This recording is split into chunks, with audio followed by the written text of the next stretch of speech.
नमस्कार दोस्तों, कैसे हो आप सब लोग। आज हम चर्चा करेंगे कोलेस्ट्रॉल और हार्ट ब्लॉकेज के बारे में। चाहे वो कितनी भी क्यों ना बड़ी हो, आजकल हमारे खान पान की वजह से कोलेस्ट्रॉल बढ़ जाता है, जिसकी वजह से बहुत सारा खर्चा लग जाता है। कई लोग स्टंट डलवा लेते हैं और स्टंट डलवाने के बाद भी लोग कोलेस्ट्रॉल की जो गोलियां हैं वो निरंतर खाते ही रहते हैं, लेकिन उनका कंट्रोल ही नहीं आ पाता। यह सब हमारे खान पान और खाना न पचने की वजह से होता है। और इसके अब कोजेज के बारे में अब हम चर्चा कर लेते हैं, यानी कि इसके कारण क्या हैं।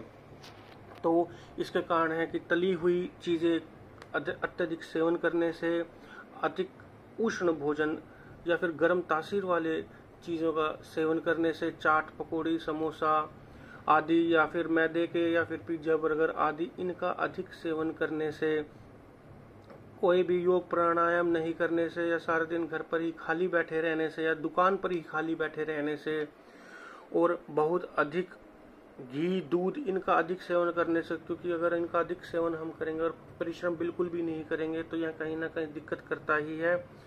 शराब और सिगरेट का अधिक सेवन करने से, आयुर्वेद में दिया गया है तंबाकू का जो धूम्रपान होता है वह सीधा वीर्य और हार्ट को नुकसान पहुंचाता है।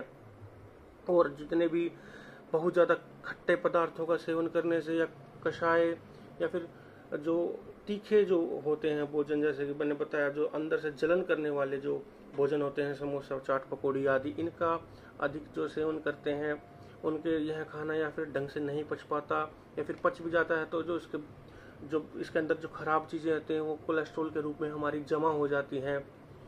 इसके अलावा हृदय कमजोरी भी आ जाती है कई बार, अधिक मैथुन करने से, अधिक चिंता करने से, मल मूत्र के वेग को रोकने से, जिसके कारण भी हमें हार्ट अटैक आ जाता है।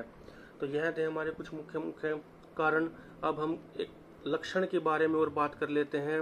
चेस्ट में सुई जैसी सी पीड़ा होती रहती है, या फिर चक्कर आने को रहते हैं, या फिर बहुत ज़्यादा सीढ़ी चढ़ने से या फिर बहुत ज़्यादा पैदल चलने से इसको थकावट महसूस होने लग जाती है, सांस फूलने लग जाती है और धड़कन बढ़ जाती है, सीने में जकड़न सी महसूस होने लग जाती है, एक हाथ में दर्द होकर कंधे तक पहुंच जाना, यह सब इसके लक्षण होते हैं। या फिर कई बार धड़कन का बीच में एक दो बार स्किप हो जाना, यह सब इसके लक्षण बताए गए हैं। इसमें सबसे बड़ी एक गलती लोग कर लेते हैं, दूध और गुड़ का सेवन अक्सर लोग करते रहते हैं। यह बहुत ही खतरनाक होता है। आयुर्वेद में भी दिया गया है जो मूर्ख मनुष्य तिल, गुड़ और दूध का आपस में सेवन करता है उसको हार्ट अटैक या हृदय रोग जरूर होता ही होता है। तो इसका सेवन आज से ही बंद कर दें, क्योंकि आपको अगर नहीं पता तो दूध और गुड़ दोनों एक साथ नहीं खाने चाहिए। अब हम चर्चा कर लेते हैं कुछ घरेलू नुस्खों के बारे में। तो सबसे पहले नंबर पे आता है लौकी। तो लौकी का जो रस होता है उसको आप निकाल लीजिए, उसको कद्दूकस करके उसका रस निकाल सकते हैं। उसके अंदर थोड़ा सा भुना हुआ हींग जीरा मिला करके, थोड़ा सा सेंधा नमक मिलाना चाहें तो मिला सकते हैं। इसका सुबह शाम खाली पेट सेवन करने से कोलेस्ट्रॉल जल्दी ही कम हो जाता है। अंगूर खाना बहुत लाभप्रद है इसमें, और गुलकंद भी आप खा सकते हैं। अनार के पत्तों की चटनी बना के उसमें थोड़ा शहद मिला के भी खा सकते हैं, या फिर अनार का रस का भी आप सेवन कर सकते हैं। सूखे आंवलों का चूर्ण मिश्री मिला के गुनगुने पानी के साथ ही पी सकते हैं, या फिर सूखे आंवले का चूर्ण शहद मिला के भी चाट सकते हैं, या फिर ताजे आंवलों का रस भी पी सकते हैं, वह भी बहुत फायदा करता है। गाजर का जब मौसम आए गाजर का रस निकाल के आप पी सकते हैं। और इसके अलावा सफ़ेद प्याज का जो रस है वह शहद के साथ मिला के चाटने से कोलेस्ट्रॉल तो कम होता ही होता है, साथ में बीपी भी आपका अगर बढ़ा हुआ है तो वह कंट्रोल में रहता है। इसके अलावा अलसी के पत्ते और सूखे धनिया का काढ़ा बना के भी आप पी सकते हैं, उससे भी बहुत फ़ायदा होता है। तो अब हम चर्चा कर लेते हैं इसके आयुर्वेदिक ट्रीटमेंट के बारे में। आयुर्वेदिक ट्रीटमेंट जो होता है क्या अलग अलग ग्रंथों में लिखा गया है उसके बारे में अब हम चर्चा करेंगे। तो सबसे पहले जो दशमूल होता है उसके अंदर 10 औषधियाँ होती हैं, यह बाजार में बना बनाया भी आ जाता है। तो इसका दशमूल का हम काढ़ा बना लेंगे। काढ़ा बनाने की जो विधि होती है, दशमूल का जो क्वाथ होता है वह दशमूल क्वाथ के नाम से ही आ जाता है, पतंजलि मिल जाता है। इसके अंदर उनके जो पंचतत्व होते हैं उनका ही चूर्ण होता है। तो इस मिक्सचर चूर्ण की 2 चम्मच 2 गिलास पानी में डालकर हमें इतना उबालना होता है कि आधा गिलास बच जाए। फिर उसको उतार कर छान कर थोड़ा सा नुआया हो जाने के बाद उसमें 1 चुटकी सेंधा नमक और 1 चुटकी जोखार मिला के सुबह शाम खाली पेट सेवन करने से कितनी भयंकर कोलेस्ट्रॉल या हार्ट ब्लॉकेज क्यों ना हुई हो, वह 1 से 2 महीने बिल्कुल समाप्त हो जाती है। यह बहुत ही अच्छा प्रयोग है और इसमें योग रत्नाकर में भी और इस चरक संहिता में भी यह प्रयोग दिया हुआ है। इसके अलावा पुष्कर मूल का चूर्ण आधा चम्मच और उसके अंदर 1 चम्मच शहद मिलाकर इसको पेस्ट बना लीजिए और इसका सेवन करते हैं तो इसमें आपको श्वास संबंधी बीमारियां भी इसके साथ दूर होती हैं। अगर किसी हार्ट के डिजीज़ को श्वास संबंधी बीमारियां जैसे अस्थमा हो गया या खांसी हो गया, जिनकी खांसी ठीक ना हो रही, बार बार में खांसी आना, तो उसका भी यह साथ साथ में इलाज करता है। फिर उसके बाद जो आता है अर्जुन की छाल। जी हाँ, अर्जुन की छाल के बारे में आपने सुना ही होगा। इसको आप 1 गिलास दूध में 1 चम्मच अर्जुन की छाल डाल दीजिए और उसके अंदर आधा गिलास पानी और मिला दीजिए। यह आधा गिलास पानी मिलाने के बाद इसको इतना उबालना है कि यह आधा गिलास पानी उबल जाए और सिर्फ 1 गिलास जो दूध था वह बच जाए। आप इसमें चाहे तो स्वाद के अनुसार मिश्री भी मिला सकते हैं। मिश्री मिलाने के बाद इसको आप उतार लीजिए और हल्का हल्का चाय के जैसे गर्मा गर्म आप पी सकते हैं। यह हृदय को बहुत मजबूत बनाता है। यह चाय का एक विकल्प भी हो सकता है। चाय की वजह आप इसका सेवन करते हैं तो हृदय का बहुत ही ज़्यादा मजबूत बना देता है यह। इसके अलावा एक और बहुत ही ज़्यादा अच्छा नुस्खा वेदों में ग्रंथों में अपने दिया हुआ है, वह है कि एरंड की जो छाल आती है पंसारी के यहाँ मिल जाएगी। आपको वहाँ से लाके इसका काढ़ा बनाना है। इसके काढ़ा बनाने की विधि वही है। एरंड की छाल का आप चूर्ण बना लीजिए मोटा मोटा। इसकी 2 चम्मच चूर्ण को आप 2 गिलास पानी में डाल दीजिए, फिर उसको उबलने दीजिए।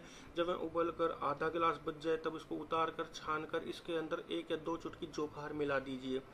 तब इसको आप सेवन करते हैं सुबह शाम खाली पेट, तो आपको चाहे कितनी ब्लॉकेज क्यों ना आ गई हो, 100% ब्लॉकेज अगर बता दी गई है तो भी कोई दिक्कत परेशानी वाली बात नहीं है। यह बहुत ही कारगर नुस्खा है।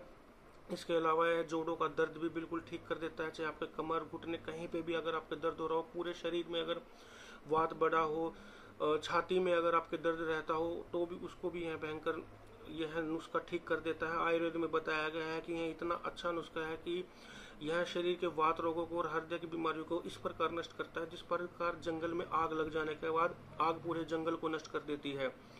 तो यह सबसे कारगर और अच्छा नुस्खा बताया गया है। योग आसन की अगर हम बात करें तो इसमें सबसे अच्छे 3 आसन रहते हैं। एक तो सर्वांगासन, दूसरा धनुरासन और तीसरा मत्स्य आसन। अगर हम होम्योपैथिक की चर्चा करें तो इसके अंदर एक होम्योपैथिक दवा आती है जिसका नाम है टर्मिनीला अर्जुना। यह मदर टिंचर फॉर्म में आती है और यह अर्जुन की छाल से ही बनता है। इसकी आप 7 से 8 ड्रॉप आधे कप पानी में आप डाल दीजिए। सुबह खाली पेट इसका सेवन करना चाहिए।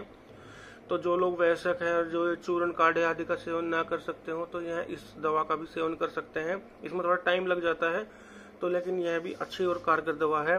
अब हम चर्चा कर लेते हैं कि हमें क्या करना चाहिए, क्या नहीं करना चाहिए, क्या खाना चाहिए और क्या नहीं खाना चाहिए। तो सबसे पहले चर्चा कर लेते हैं कि क्या खाना चाहिए। तो नींबू, पपीता, आंवला, सेब, तरबूज और जो भी मौसम के हिसाब से मौसमी फल चल रहे हैं उनका सेवन करना चाहिए। जितने भी शाक होते हैं, पालक, लहसुन, लौकी, यह इनका सेवन करना चाहिए। सलाद में गाजर, टमाटर, प्याज, क्योंकि फाइबर युक्त होते हैं तो फाइबर युक्त चीज़ें खानी चाहिए। बथुए का उपयोग करना चाहिए। खाना खाते समय खूब चबा चबा कर खाना चाहिए और मोटा आटा पिसवाना चाहिए हमेशा और 10 से 15 दिन में एक बार उपवास करना चाहिए। अब हम चर्चा कर लेते हैं कि क्या नहीं खाना चाहिए। तो देर से पचने वाली भारी पदार्थ वाली चीज़ें जैसे हलवा या फिर नॉन वेज हो गया, मिर्च मसाले या फिर तली हुई चीज़ें या फिर शराब, सिगरेट और समुद्री नमक, बैंगन, आलू, तेलीय पदार्थ, तेल का छोंक, गाय के घी से आप छोंक लगा सकते हैं। और उसके अलावा मैदा, देर से पचने वाली चीज़ें में आ गया जैसे आपके जितने भी मिठाइयाँ हो गई या हलवा हो गया या नॉन वेज हो गया इसमें चिकन मटन जो भी होता है। और पहले का बिना पचे हुए दोबारा भोजन कभी नहीं करना चाहिए। और इसके अंदर हल्का फुल्का परिश्रम ही करना चाहिए, बहुत ज़्यादा अत्यधिक परिश्रम भी नहीं करना चाहिए। और शोक, चिंता और डिप्रेशन से हमें बचना चाहिए। हल्की फुल्की स्ट्रेचिंग, योग आसन इसमें जरूर करें। साइकिलिंग जरूर कर सकते हैं, पैदल चाल जरूर चल सकते हैं। तो आप देखेंगे इनमें से कोई भी 1 या 2 नुस्खे आजमाने से आप 1 या 2 महीने में कितने भी क्यों ना इसके अंदर ब्लॉकेज हो, या फिर अगर आप रेगुलरली कोलेस्ट्रॉल कम करने की दवा ले रहे हैं तो यह आपको इजीली छुड़वा देंगे, क्योंकि यह बहुत आपको कॉस्टली भी पड़ती है। तो यह थी हमारी आज की वीडियो। अगर आपको यह वीडियो अच्छी लगी हो तो आप इसको लाइक एंड शेयर जरूर करें। कोई चीज़ समझ में ना आई हो तो आप कमेंट कर सकते हैं। अगर आप यह वीडियो हमारे यूट्यूब चैनल पर देख रहे हैं तो हमारे यूट्यूब चैनल को सब्सक्राइब करें। अगर आप यह वीडियो हमारे फेसबुक के पेज पे देख रहे हैं तो आप इस फेसबुक के पेज को फॉलो कर सकते हैं। धन्यवाद।